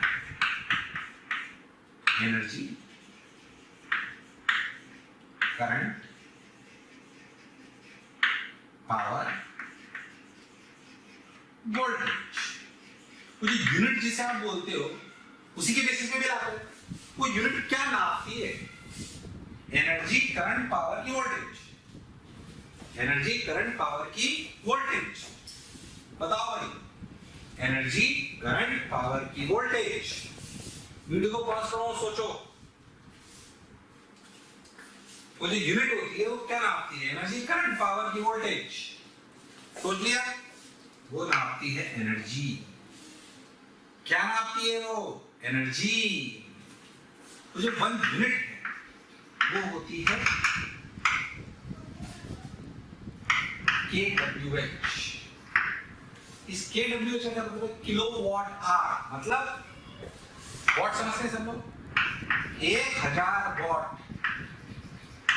का इंस्ट्रूमेंट 1 आवर तक चले तो जो एनर्जी लगेगी वो 1 यूनिट है। कितने वॉट का? 1000 वॉट का। अगर इंस्ट्रूमेंट 1 घंटे तक चले, कितने घंटे तक? 1 घंटे का, तो जो एनर्जी लगेगी वो 1 यूनिट है। मतलब सोच के देखो 1000 वाट मतलब क्या 1000 जूल एक सेकंड में, एक घंटे में कितने सेकंड होते हैं भाई? 1000 एक घंटे में कितने 60 मिनट और एक मिनट में 60 सेकंड, तो क्या 36 into 10⁵ जूल एनर्जी जब आप सरकार से ले लेते हो तब वो 1 यूनिट काउंट करती है, और जब वो 1 यूनिट काउंट करती है तो फिर आपसे उसका पैसा लेती है कि भाई 1 यूनिट इसके घर पे 1 यूनिट, तो इसके किसी स्टेट में 5 रुपए लेते हैं, किसी में 7 लेते हैं, एग्रीकल्चर वालों से कम लेते हैं, डोमेस्टिक में उससे थोड़ा ज्यादा लेते हैं, जो कमर्शियल बिल्डिंग्स होती है उनमें और भी ज्यादा लेते हैं, सबकी रेट अलग अलग है। ठीक, जैसे एग्रीकल्चर में गवर्नमेंट सब्सिडी देती है वो अलग बात है, पर बिल इस बेसिस पे आता है। तो बिल अपन किस चीज की यूनिट है जिसे अपन यूनिट बोलते हैं, वो है एनर्जी की। किसकी है? एनर्जी की। तो बहुत ध्यान से देखो तो आपको बात समझ में आएगी कि अगर आप चाहो तो अपने घर का बिजली का बिल निकाल सकते हो कि आपके घर में कितने पंखे लग रहे हैं, कितनी लाइटें लग रही है। जैसे मान लीजिए बात बोलूं कि आपके घर में ना, सोच के सवाल कर सकते हो, आपके घर में 15 पंखे लग रहे हैं, सब 60-60 वॉट के। कितने वॉट के? 60-60 वॉट के। और 25 लाइटें लग रही 20-20 वॉट की। ठीक, आपके घर में मान लीजिए मैं आपके सवाल बोलूं कि 15 फैंस 60 वॉट, 25 लाइट्स 20 वॉट। अगर ये सब 8 घंटे तक चले और 1 यूनिट का 1 यूनिट कॉस्ट is 8 रुपीज। बताओ कितना खर्चा आएगा? अब सोचो 15 घंटे 15-60 वॉट, यानी कि 1 सेकंड में आपसे अगर ये सवाल पूछा जाए क्या तुम कर सकते हो? पहले सोचो। ऐसे आप अपने घर के बिजली का बिल भी निकाल सकते हो, है कि नहीं?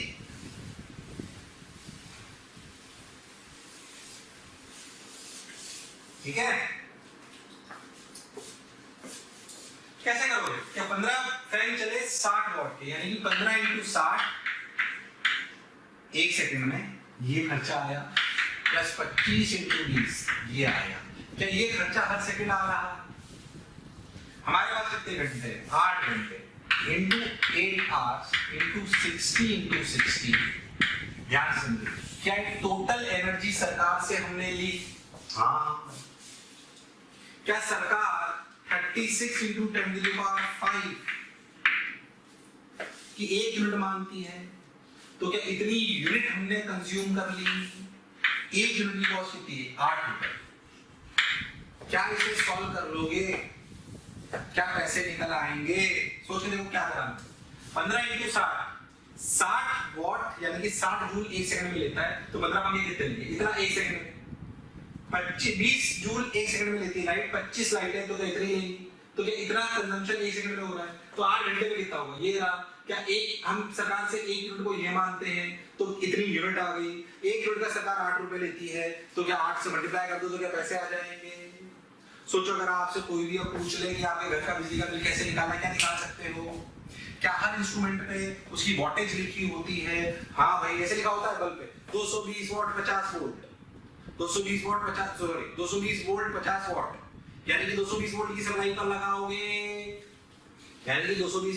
पर लगाओगे, तो वो 50 जूल कंज्यूम कर लेगी, 50 वॉट सप्लाई देगी, मतलब कंज्यूम करेगी। बोलो क्लियर है एकदम? अरे पक्का? ये बात समझे? बेसिक सवाल है, बिल्कुल बेसिक आपको आने चाहिए।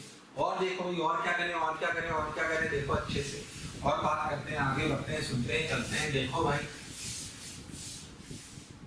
और ऐसे सवाल थोड़े बहुत हीट के साथ आ जाते हैं, हीट के साथ आगे काफी टफ सवाल भी आ सकते हैं। पर अगर बेसिक का सवाल मैं आपसे पूछूं ऐसे कि एक कंटेनर है, सुनना, एक कंटेनर है, उसमें 2 किलो पानी भरा हुआ है, इसका इनिशियल टेम्परेचर 10 डिग्री है, 10 डिग्री सेंटीग्रेड, तो क्लियर है? इसमें अपन ने एक इमर्शन रॉड डाल दी, सप्लाई लगाई, इमर्शन रॉड 1000 वॉट की है, तो क्लियर है? स्पेसिफिक हीट ऑफ वाटर आपको दे दी, जैसे याद करो वो होती है कितनी, अगर आपने कभी सुनी हो तो याद है स्पेसिफिक हीट ऑफ वाटर क्या होती है? 1 कैलोरी पर डिग्री सेंटीग्रेड ना, स्पेसिफिक हीट और 1 कैलोरी पर कितना होता है 4.18 सुना है 1 calorie per gram per degree centigrade ms delta t जानते हो q equal to ms delta t heat ms delta t याद है 1 calorie per gram per degree centigrade clear याद करो 1 कैलोरी कितना होता है 4.18 1 कैलोरी इज अप्रोक्सीमेटली 4.2 जूल ठीक है इसे क्या लिखते हैं 1 कैलोरी को अगर इसे ग्राम में कन्वर्ट कर दे तो लिखते हैं 4200 जूल प्रति केजी पर डिग्री सेंटीग्रेड अप्रोक्सीमेटली। अब आपसे बोला ऐसे ही तो मैं बीच में बताने लग गया ऐसे अब आपसे बोला जाए कि बताइए अगर इसका फाइनल टेम्परेचर 60 डिग्री करना है कितना टाइम लगेगा क्या ये इमर्शन रॉड 1000 जूल देती है 1 सेकंड में हमें टोटल एनर्जी कितनी चाहिए 2 × 4200 ms delta t 2 × 4200 ms delta t change in temperature 50 क्या हमें 1000 मिल रहा है तो 1000 × t क्या आंसर निकल आएगा हाँ भाई लो हीट के साथ सवाल जोड़ दिया कभी कभी बोलते हैं कि इमर्शन रॉड 80% एफिशिएंट है मतलब 1000 जूल तो लेती है पर पानी को कितना पहुंचा पाती है सिर्फ 800 तो यहाँ पे 1000 की जगह क्या लिख लेंगे 800 बोलो क्लियर है क्या क्या इस तरीके के और भी छोटा सवाल होते हैं पर अभी जेईई या नीट के हिसाब से वो ज्यादा काम के नहीं है ना तो अपन बहुत बेसिक बातें करते हैं बोलो क्लियर पक्की बात पक्का इस तरह के सवाल आ सकते हैं जो आप कर सकते हो आइए और देखो भाई और सुनो भाई और क्या क्या कर सकते हैं अपन ये अपने बेसिक सवाल देखो ना हीट वीट के साथ इसके साथ हीट के साथ ठीक और बेसिक सवाल और बात करता हूँ थोड़े बहुत सवाल कैसे आते हैं थोड़े बहुत सवाल आते हैं इसमें बल्ब वाले कैसे मैं आपको बताता हूँ सिंपल ध्यान समझो बल्ब वाले सवाल कैसे देखो इधर ध्यान से बल्ब वाले सवाल होते हैं कि भाई मान लो कि मैं आपसे बोलूं कि आप है ना बाजार में गए और बाजार से एक बल्ब खरीद के लाए जिसपे लिखा था 220 वोल्ट 50 वोल्ट अब तू घूमने फिरने या तेरा सिलेक्शन हो गया तो ऐसे यूएस चला गया तो तू यूएस चला गया यूएस में सप्लाई होती है 110 वोल्ट क्या ये बल्ब जलेगा हमारे जो इंडियन बाजार से खरीदते हैं उसको लिखा होगा 220 वोल्ट 50 वाट तो उसे लाया यूएस गया तो सोचा बल्ब क्या काम करेगा ले ही चलो ले निकल के ले लिया पर यूएस में सप्लाई चलती है 110 वोल्ट पे कितने पे 110 पे ठीक सर तो बता क्या यूएस में बल्ब जलेगा और अगर जलेगा तो उसकी पावर क्या होगी सोचो जलेगा नहीं जलेगा पहला प्रश्न और अगर जलेगा तो पावर क्या होगी वीडियो पॉज करके देखो अब सुनो 220 वोल्ट 50 वोल्ट 110 वोल्ट ये गई अब देखो क्या है अगर आप ध्यान देखो तो जब आप इंडिया से यूएस बल्ब ले गए तो ये चेंज हो गया ये शायद चेंज होता हो पर क्या चीज चेंज नहीं होगी रेजिस्टेंस ये बल्ब पे पावर लिखी होती है इसका मतलब क्या है कि अगर इस बल्ब को मैं 220 वोल्ट दूंगा तो इतनी पावर देगा पावर का फॉर्मूला क्या होता है V²/R यानी कि इसकी रेजिस्टेंस हो गई 220 बटा होल स्क्वायर बाय 50 ये थोड़ी चेंज होगी रेजिस्टेंस तो मटेरियल की प्रॉपर्टी ये थोड़ी चेंज होगी ये चेंज हो तो ये चेंज हो पर ये चेंज नहीं होगी तो सोच यहां पे जो पावर होगी वो क्या होगी वो पावर होगी V² यानी कि 110 का होल स्क्वायर बाय R कितना है 220 का होल स्क्वायर 50 बोलो क्लियर हाँ बिल्कुल सही तो सोचो वहां कितनी पावर से चलेगा ये 50/4 यानी कि 12.5 मतलब वहां अगर लेजर चलाओगे तो और बुझा चलेगा सोच उल्टा यूएस वाला यहाँ लाता तो 50 की जगह 200 पे चलता तो थोड़ी देर की जनता की उसकी औकात 50 वाट की थी तो भाई साहब टूट जाता है कि नहीं ऐसे करते हैं इन सवालों बोलो क्लियर है क्या? पक्की बात? ठीक है क्या? चलो भाई, चलो मैं आपको ऐसे छोटे छोटे सवाल और कराता हूँ, देखो भाई। अच्छा, आप देख, पहले तो अपने घरों में जो कनेक्शन अपन करते हैं वो कैसे होते हैं? सीरीज की पैरेलल। कैसे होते हैं? सीरीज की पैरेलल। पैरेलल जाहिर सी बात है, सीरीज में जोड़ दोगे तो अगर एक भी चीज खराब हो जाएगी तो क्या सब बंद हो जाएंगे? पैरेलल में जोड़ोगे तो क्या एक खराब होगी तो वही खराब होगी? है थोड़ी भाई साहब, पता लगा लाइट गई या कोई इंस्ट्रूमेंट खराब हो गया, पूरी घर की लाइट चली गई, अब सारे मिस्त्री को अपन ने बुला लिया, एसी वाला अलग, ये अलग, पंखे वाला अलग, पता लगा 2 दिन बाद कि एसी खराब था बस। तो अपने घर में कनेक्शन कैसा होता है? पैरेलल। कैसा होता है? पैरेलल। पर तू चमत्कारी, तू बाजार गया और तूने भाई ने वहां पे 3 बल्ब खरीदे, 250 वोल्ट, 100 वॉट,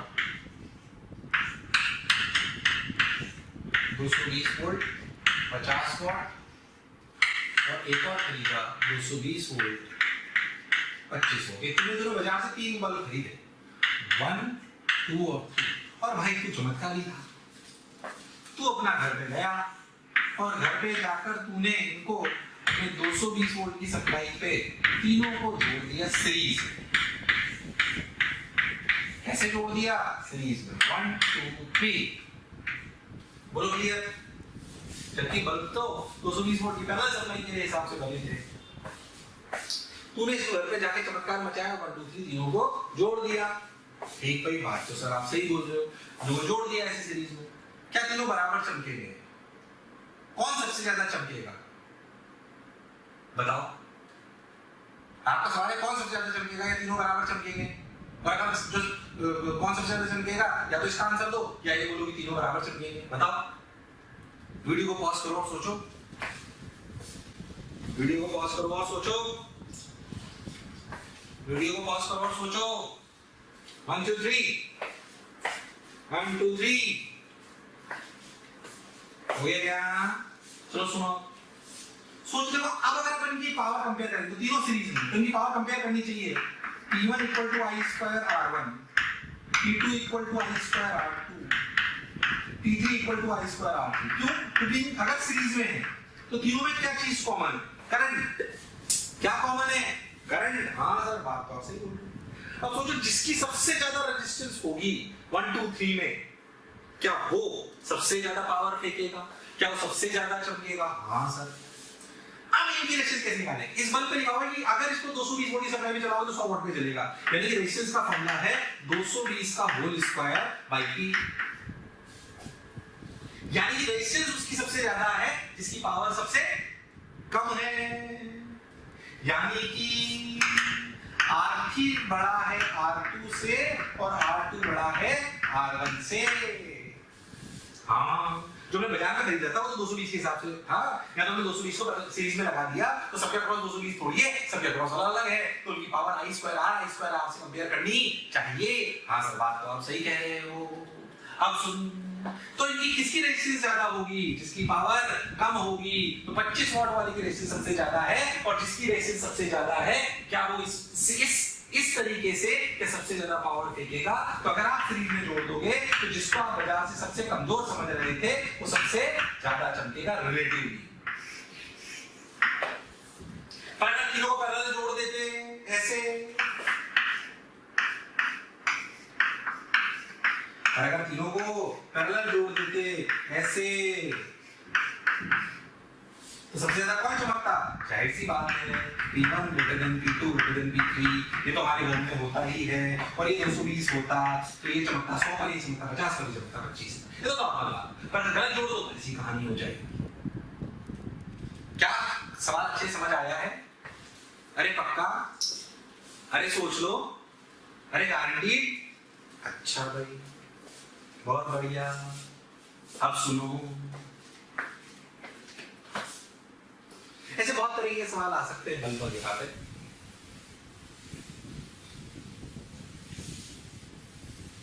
कई बार एग्जामिनेशन में ऐसे भी सवाल है कि बहुत सारे आइडेंटिकल बल्ब्स हैं, ऐसे सुन लो। आइडेंटिकल बल्ब्स, अब सोचो उन बल्ब्स को आइडेंटिकल बल्ब्स अगर हैं और उन लोगों को, उन बल्बों को ऐसे जोड़ दिया, मान लो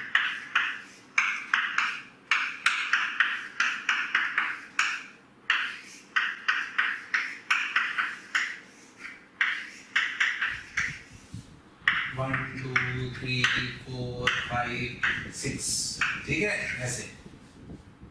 तो अब पूछा जाए बताओ सबसे ज्यादा कौन सा बल्ब चमकेगा, ऐसे सवाल आते हैं, तो इसमें कोई कंफ्यूज वाली बात नहीं है। करंट जिसमें सबसे ज्यादा होगा वो सबसे ज्यादा चमकेगा, क्योंकि सारे के रिलेशन से सेम है। क्या ये सब आर आर सवाल कराने का ऐसे बना दिया मैंने, R R R R R R, अगर ये सब आर आर है क्या सब जगह करंट निकाल सकते हो? जिसमें सबसे ज्यादा करंट होगा सबसे ज्यादा चमकेगा, I square R I square R I square R I square R, बस हो जाए। बोलो क्लियर है क्या? ऐसे बल्ब वाले सवाल निकाल लोगे क्या? चलो आज के लिए इतना ही।